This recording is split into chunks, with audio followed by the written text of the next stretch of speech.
some of the ramifications of this doctrine and what it means for us. When we start to internalize this doctrine, we begin to truly value life.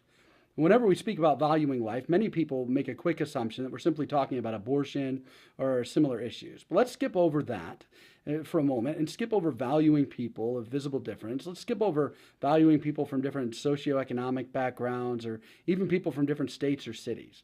Let's skip over North America. Let's skip quickly to Africa, or maybe more locally to Haiti or to Cuba.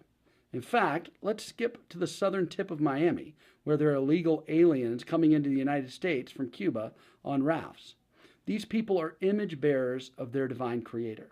They are just like us.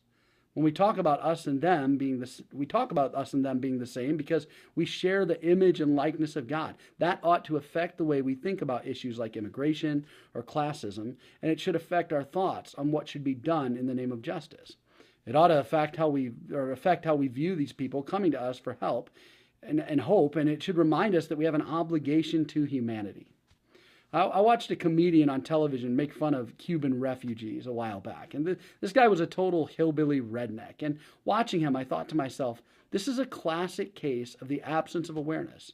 Here's this ignorant, backwater white guy who thinks he's better than someone from Cuba who had the courage to get into a raft and say, I can't live under a communist dictatorship anymore. Even if it means I get thrown in jail, I'm willing to take this chance so that at least my children might get a better life. Now, I'm not saying we should have no immigration policy, but I am saying that we need a whole lot more of Jesus and our sense of justice than we do of Larry the Cable Guy. You know, when we start to internalize the Imago Dei, we begin to value creation and the earth.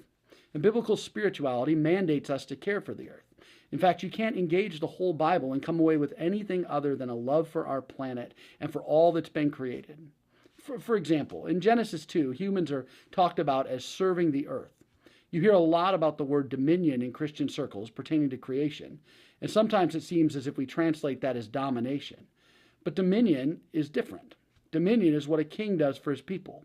Jesus was a king, a selfless king. It's the same Jesus, the pre-existent Christ, who is telling us that the earth and all that's in it is good, and that proclamation mandates that we care for the defenseless and oppressed.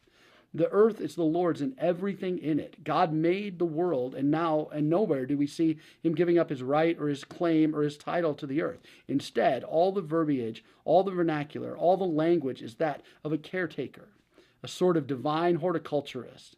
And that's what we're supposed to do. We're supposed to serve the earth. We're supposed to look after it.